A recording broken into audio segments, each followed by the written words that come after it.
So last time we did all of the assembly work on the body and we made sure that all the electrics were kind of plumbed in and working correctly. And then we got the neck installed.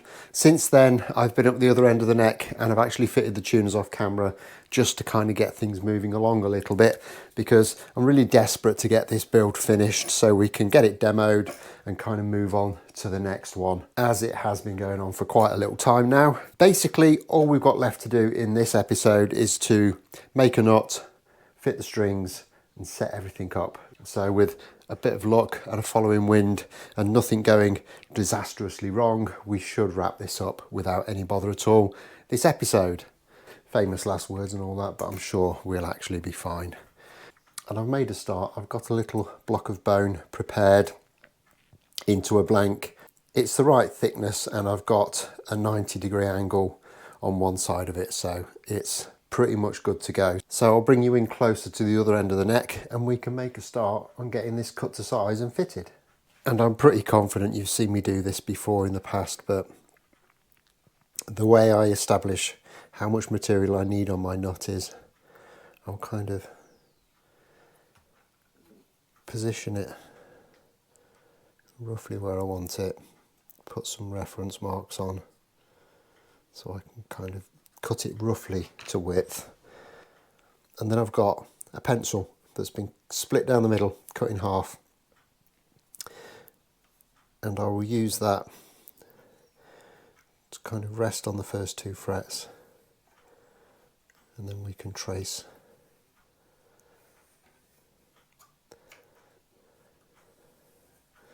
where we need our nut to be cut to. Now of course we want the strings to be just slightly above the frets, so we don't want to cut right the way down to that line. We'll just trim it somewhere near and then we can start to put the slots in. So I'll get this over to the disc sander and we can get the bulk of this trimmed away.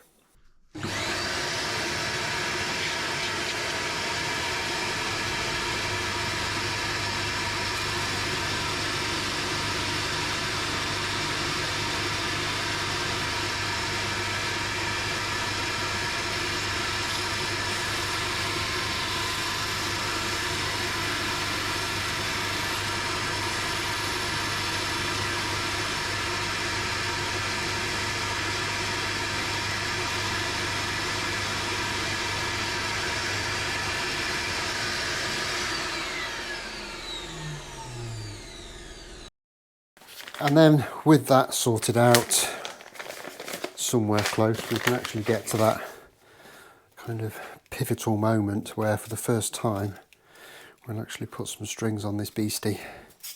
I'm only going to put the 2 outside strings on because that's all we need for the time being.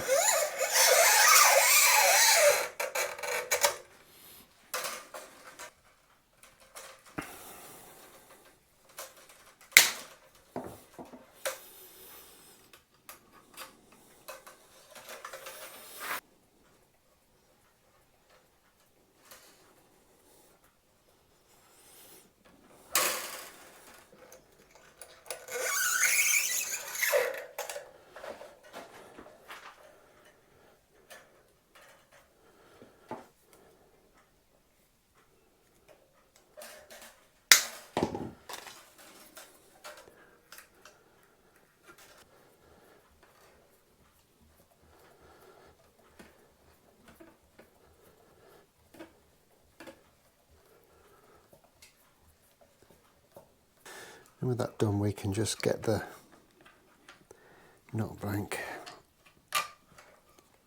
under there and kind of slide it into position. And I'm just going to set the strings up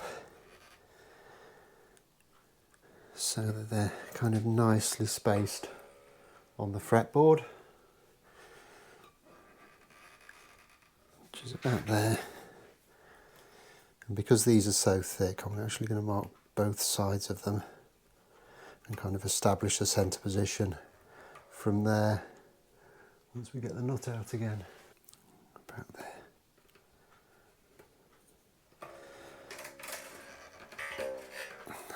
So with that marked, we can get it into the little vise and start to figure out with a nut spacing rule exactly where we want the slots to go. And all we do is we take the kind of string spacing rule and you try and match up two locations that match the center points for those two outside strings. And we're getting somewhere close.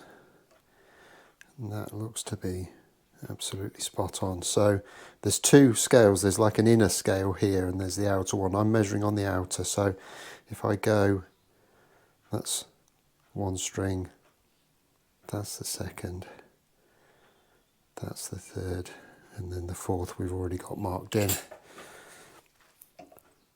So if I just kind of continue those marks all the way through, that should give us the spacing that we need. So next up, break out the base nut files and get these slots started. And I don't do many bases, so I don't do many base nuts, so I've only got these cheap base nut files, but they work just fine. And we'll just start off.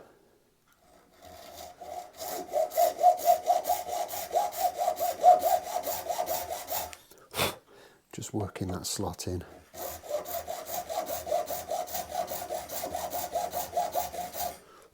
At the moment these are just markers, so I know I'm kind of operating in roughly the right area.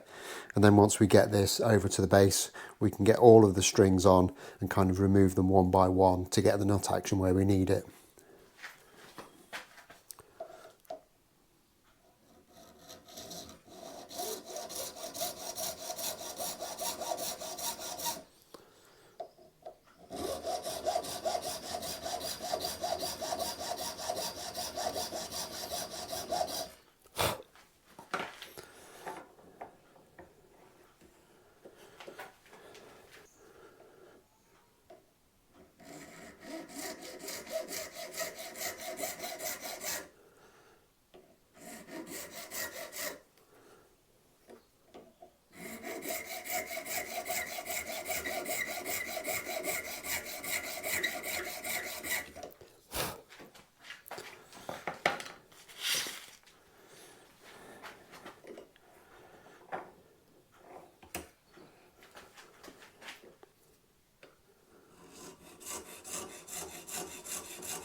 So at that we can, let's kind of get that back in position.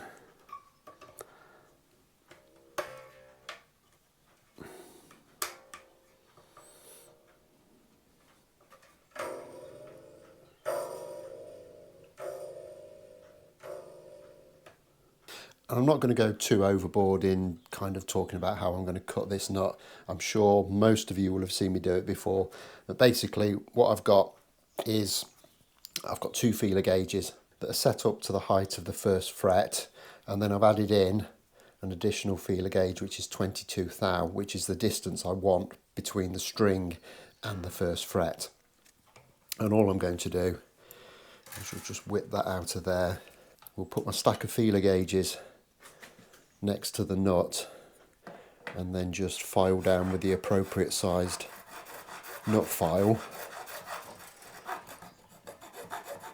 until I get down to the feeler gauges, and you'll kind of feel the file engage with them.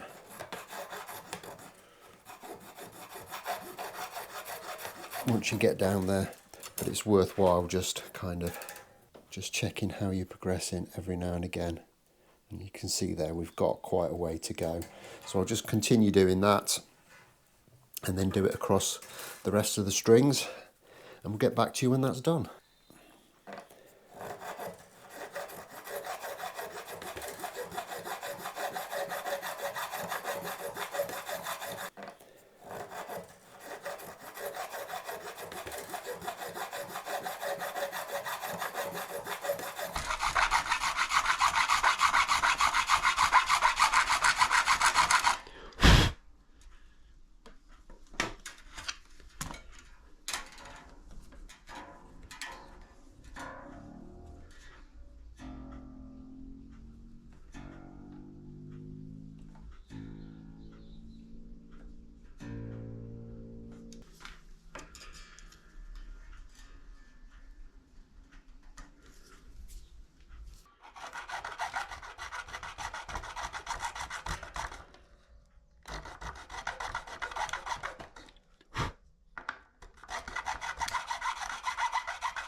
Well, that's the nut cut, and it's all kind of gone very well. However, it now resembles something you'd see on top of a castle wall. So I'm just going to whip the strings off very quickly and kind of file this down to a more usable profile.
And there it is, all finally put together.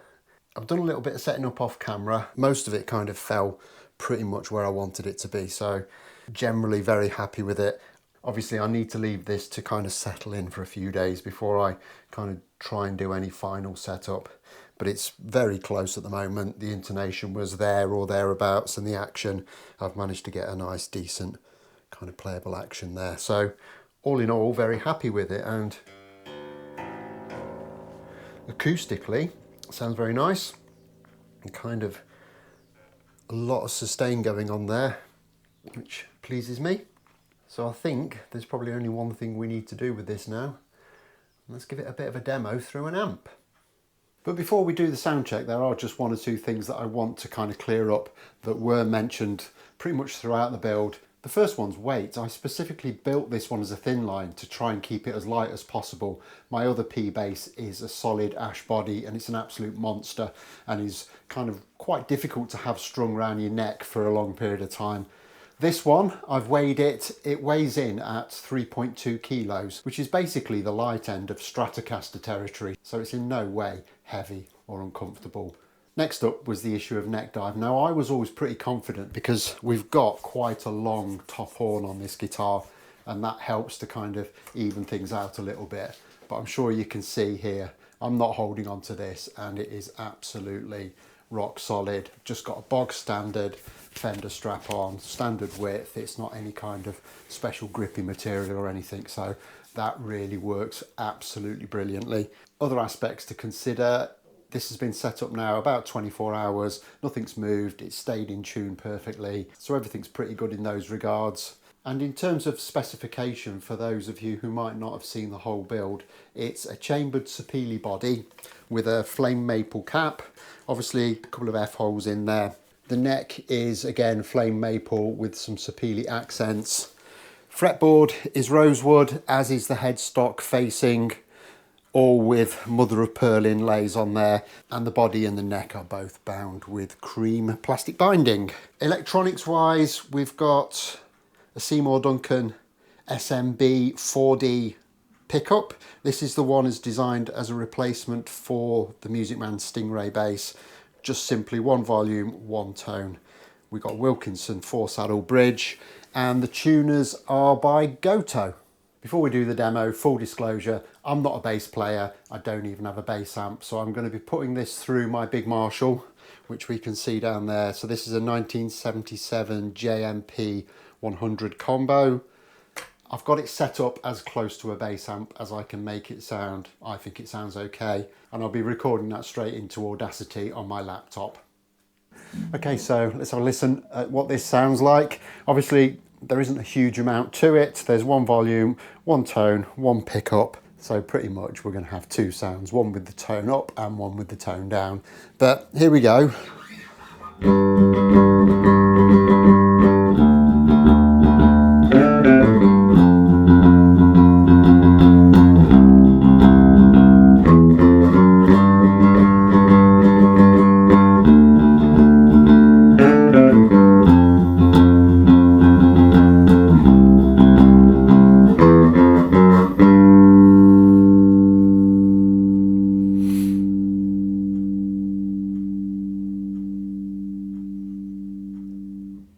And we'll just roll the tone off, not all the way down, probably about, I don't know, 60–70% of the way down. So it's nearly rolled off, but not all the way.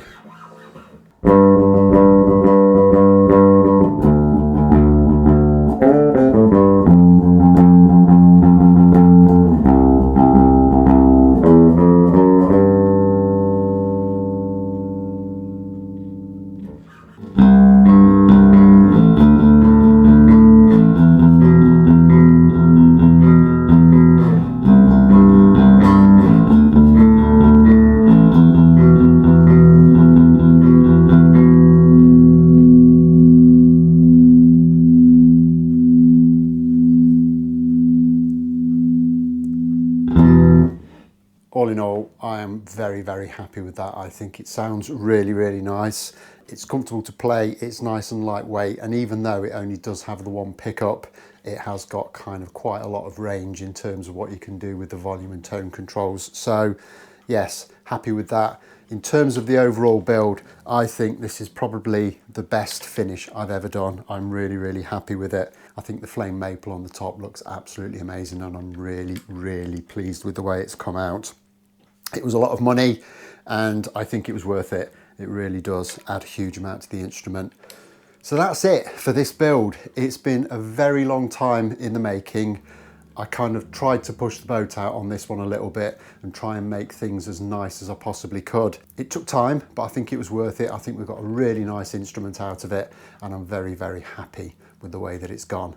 I've got another build coming along very, very soon, but before I do that, I'm actually going to create a super edit of this build. I'm going to condense everything down into one video, so keep an eye out for that coming along.